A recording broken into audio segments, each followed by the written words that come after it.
Morning, guys. My name is Evan Lee. I'm with Baker Distributing. I'm the Western Division TSA Technical Service Advisor. We're here today with LG. We've got Sarah in the house, and we're going to go over piping, wiring, and charging. Basic fundamentals of installs for your mini splits, LG based. A lot of this is integrated with other equipment as well.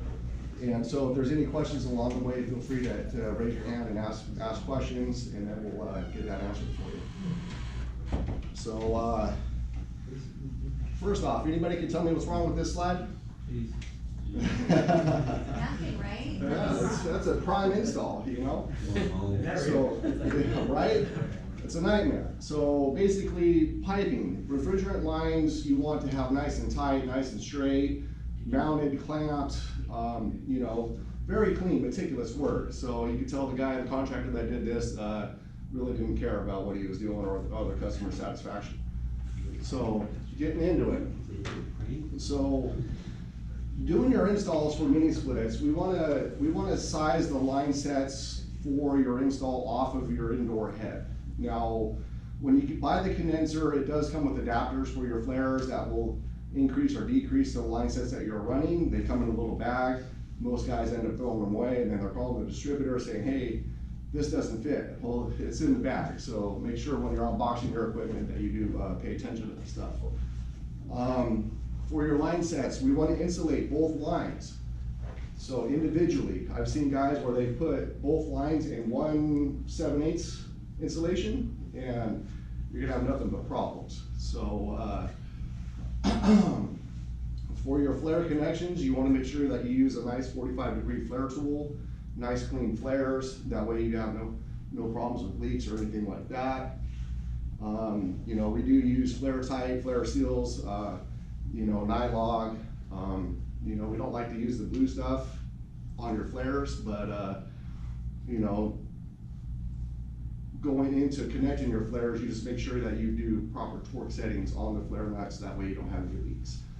So you never want to exceed your maximum pipe lengths or the minimum lengths. So you always follow the manufacturer's recommendations on those. Morning, how you doing? Good morning. Morning. Morning. Sorry. You have a ride. So, running your line sets, you never want to make vertical loops or coil the line set up behind the condenser that we've seen many a times. You always want to make sure that you have proper oil return to the condenser on your installs. And then you also want to make sure that you properly support your line sets. That way it doesn't look like this. So, is it really that important to do all this? Yes, it is. So you've got to make sure that when you're installing mini splits, you use the correct line set size. Most guys are like, hey man, I'm taking a 3-ton out, I'm just going to use that same line set. Doesn't work. So first off, the liquid line's never insulated, and then your line sets are never the same size. So that all comes down to refrigerant charge that we'll get into later in the presentation. So here we have the adapters that come in the boxes for your line sets. So let's say you're running 1/4 3/8, the machine's a 1/2 by 3/8. You'll have the adapters in the bag, in the condenser, to adapt your line sets to the condenser and make sure you have good connections. So on mini splits, you never want to put liquid line dryers, filters, side glasses, anything like that. And the reason being is that we have a bunch of strainers, check valves, and stuff like that inside the condenser that do what these dryers do. Rolando, we got more guys coming. So anybody can tell me what's wrong with that picture down on the bottom right? A lot of bends that aren't necessary. A lot of what? Bends. A lot of bends. Anybody else? So what this does is, see how the line set goes up and around and up and around and coils around? That's all oil traps. So you do not get proper oil return to your compressor. So when you're running your line sets, you want to make sure they're straight as possible, good 90s and stuff like that. So, because that right there will trap your oil, and then your compressor will start running dry, and then you'll have major problems down the line. So running into your flares, so you see the flare on the left? See, that's a, when you buy your line sets, they already come factory flared. So most of those flares, they're go through the machine. You see how it's all knurled around the edges? That's not good. It's not good. You will not get a good seal. And, morning, sir. Morning. And you'll have problems. You want to make sure over on the right that you have a good clean flare, no burrs, anything like that. That way you don't run into any issues on refrigerant leaks. So running your line sets, you want to make sure you have a good pipe cutter, nice sharp wheel. So when you cut the copper, it's nice and clean, nice and tight, and then a deburr. That way after you're done cutting it, you get all the burrs out. That way when you do your flare, you have no issues. So when you're doing your deburring, see on the left, see how he's doing it and he's deburring it, and the shavings are going to go down into your line set, right? It's going to cause issues. So you always want to make sure that you're doing it with the copper up. That way when you're deburring it, all the shavings come out. That way it doesn't get in your system, clog up your EEVs or anything like that. So now that's an old school flare block. So you know, the old flare blocks, you know, grandpa's tool in the shed, you get it out, all this will work. Well, the new refrigerants, we have a different angle on the flare. So it's recommended that you go out and spend a little money and get the right tools for your install. That way you don't have issues. We do recommend the Black Max. It's a great flare tool. It has a camber release. As you're flaring it, it pops out and you know you're done. You don't over torque it. The flare spins are good, and even better, you have the new Navac Auto Flare, which is fantastic. I don't know if you guys had a chance to use it yet, but it is up there. So we did a class on Navac, if you guys remember, the flaring tools and different types of tools. yeah, Navac's got some really good tools out right now, and you guys get a chance, go down to the local Baker branch, check them out. They've got the flares, the auto swedgers, and stuff like that, which make your guys' job a lot easier. So running into piping, man, we have what we call a kiss of death here in the TSA world, and that is welding. So in your mini splits, you know, a lot of guys, I want to weld the joints. I don't like flares, flares leak, this and that. So when you're welding, all the black stuff on the outside of the pipe, if you don't flow nitrogen through your pipe as you're welding, all that stuff's on the inside of the pipe as well. And that will clog up your EEVs, your strainers, and cause a whole lot of damage. So as you can see here, the piping on the top is welded with nitrogen flowing through it, and the piping on the bottom is with no nitrogen. So we always recommend, if you're gonna weld, flow nitrogen through your system. Anybody know what PSI you're supposed to be flowing through your pipe when you're welding? We recommend about 3 PSI.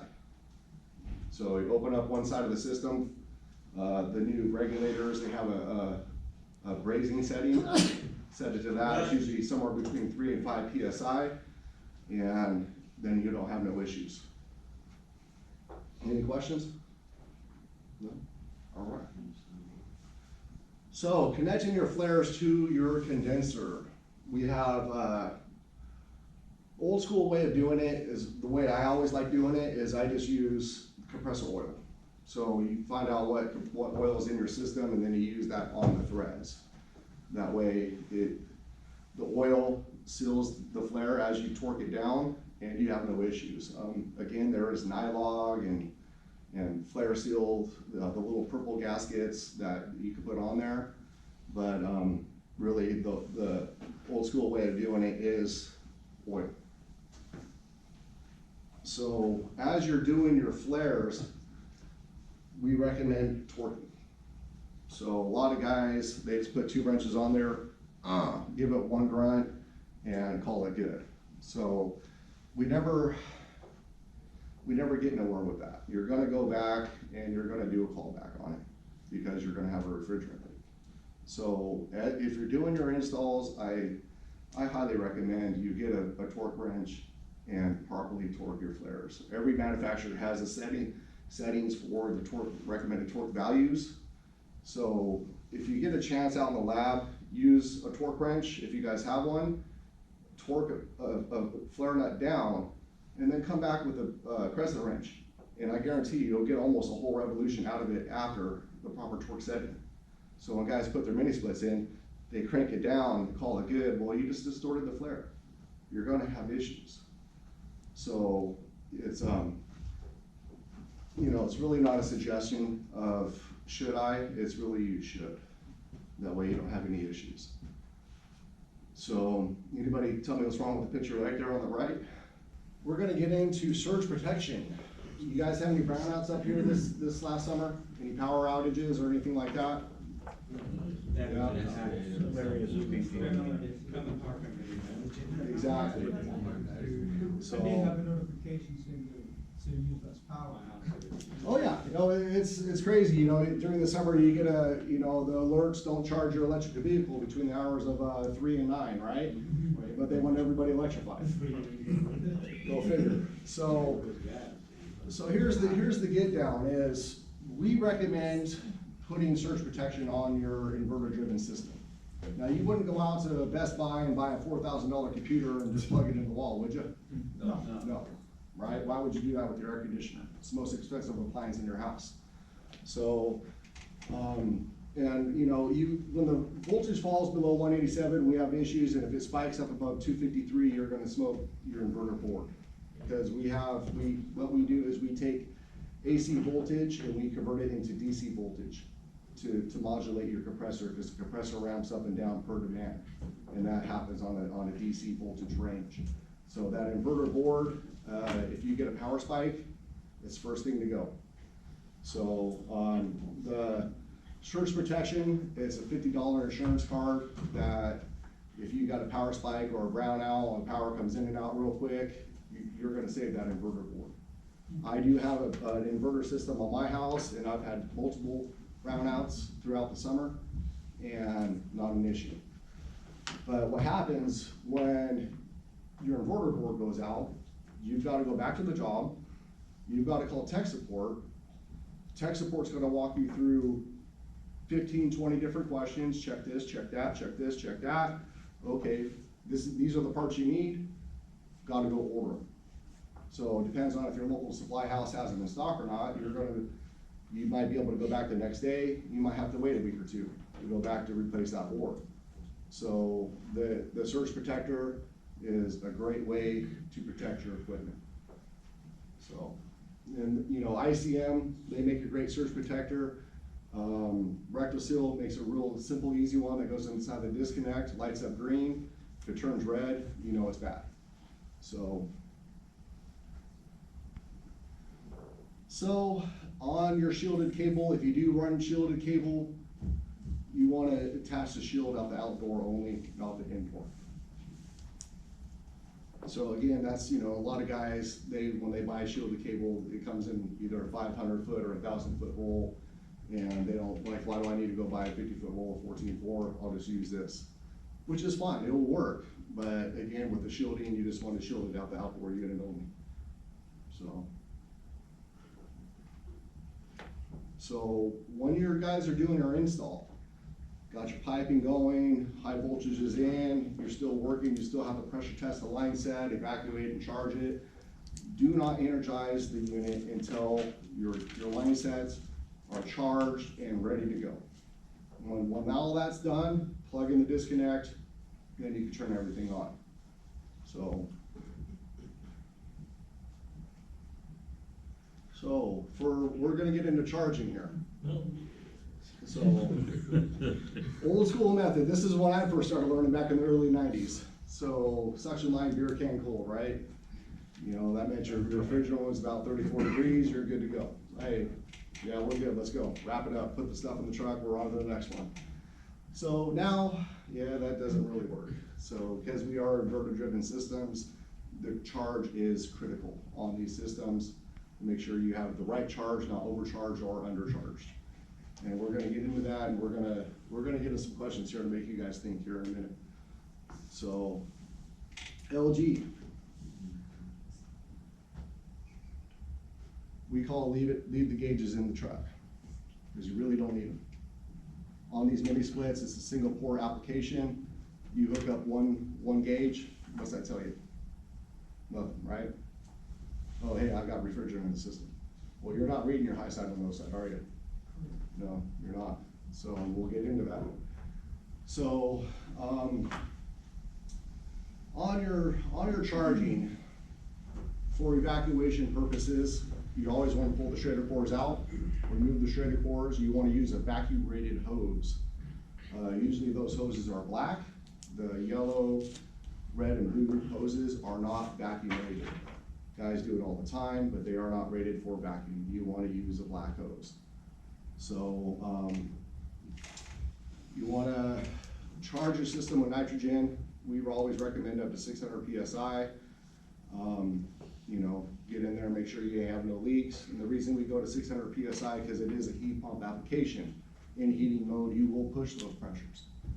So on cooling, not really, unless you got a really dirty condenser. But we always recommend 550. I like to go 600 PSI. And you know, you go around. I use Big Blue for my leak detection on my joints. Soapy Bubble Waters works, but I think Big Blue really works the best. So it stays on there and it will show you that if you have a leak as you're pressure testing your system.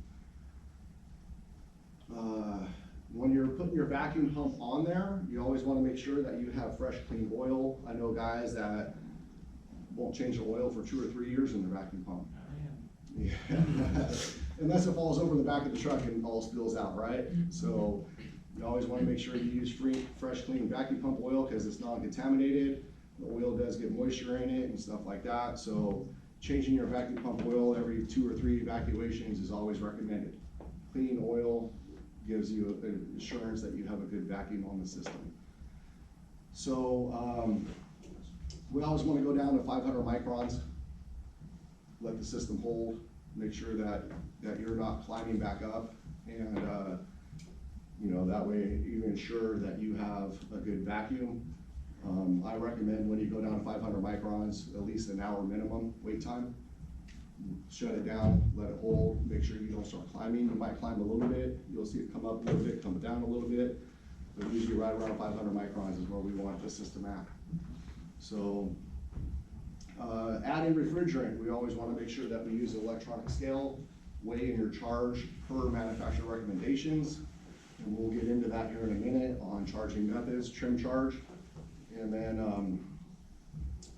you know, because we have an accumulator in the system that holds the refrigerant, but you fill that up too much, you're overcharged, and it's gonna start wearing down your components of your system.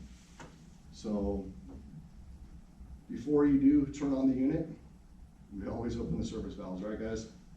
Correct. I've been on calls where, you know, the helper forgot to open the king valve on one side. So, you know, I get the call like, hey man, this thing doesn't work. Well, what are you doing? Well, it runs for 2 minutes and then shuts off. So you show up on the job site and suction valve's still closed. So I always make sure your service valves are open. All right, guys, pull your phones out. I got one more line set question for you. I'm trying to throw a curveball at you guys. Oh boy. So we got 3 line sets on this system. It's a 4-port system. We are using 3 line sets. Line set A, B, and C. Tell me what the trim charge is. I'm gonna make you think on this one.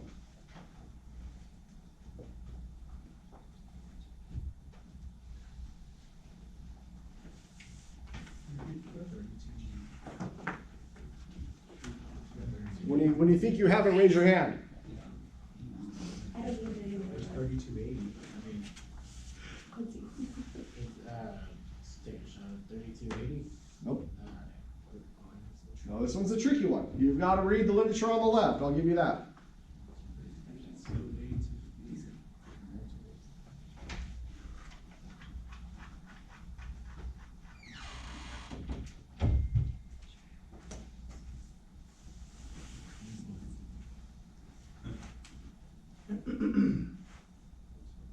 Any takers? 9.5 ounces? 592. Who got that one? 9.592. What's with 9.5 ounces? 9.59. You got it. So how he did this, folks, is you've got 3 line sets, correct? Pre-charged pipe length, 98.4, right? So again, when you're looking at submittals, when you're out the job, you're doing a multi-port system or a single port system, you've got to look at what your system is pre-charged with, especially on a multi-port. It's gonna come with more refrigerant than a single port. On a multi-port, you can use just 3, not 4, depends on what manufacturer you're using. LG, you can do that. Some manufacturers you cannot. You got a 4-port, you gotta use all 4 ports. So he took the pre-charged pipe length, added up the other additional refrigerant, 0.22 ounces per foot, give 9.59.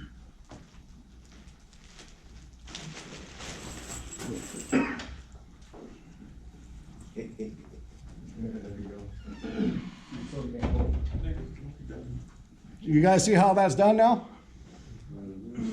So you will get this when you get equipment. You will get this in the install book. If you have a submittal for your equipment, that way you can give it to Mrs. Jones on the install. This is the equipment I'm selling you. The submittals will have all this. We'll have your line foot lengths, what the total pipe length is. This system, you can do 246 foot. It's a lot of pipe, but it has all the information. Maximum elevation. You see this? You guys tell me what that is? That's the distance between where your condenser's at and your evap. So if you're going on a multi-story building or vice versa, you can put the condenser down there, you can go up 3 stories, right? So a lot of information right there. So LG is critically charged, as you guys come to find out, that we do require X amount of refrigerant. But on a 2-ton LG, we are 2.5 times less than our competitors. So if you have a leak, you're not coming out of the pocket with more refrigerant, R410, which is starting to get sky high. So it does work for unitary equipment as well. I don't know if LG unitary is available in this market up here, but it does work for the same thing for up here, because we just go off the liquid line, not the vapor line. So add in refrigerant. Again, we got an imaginary scale over there under the bottle.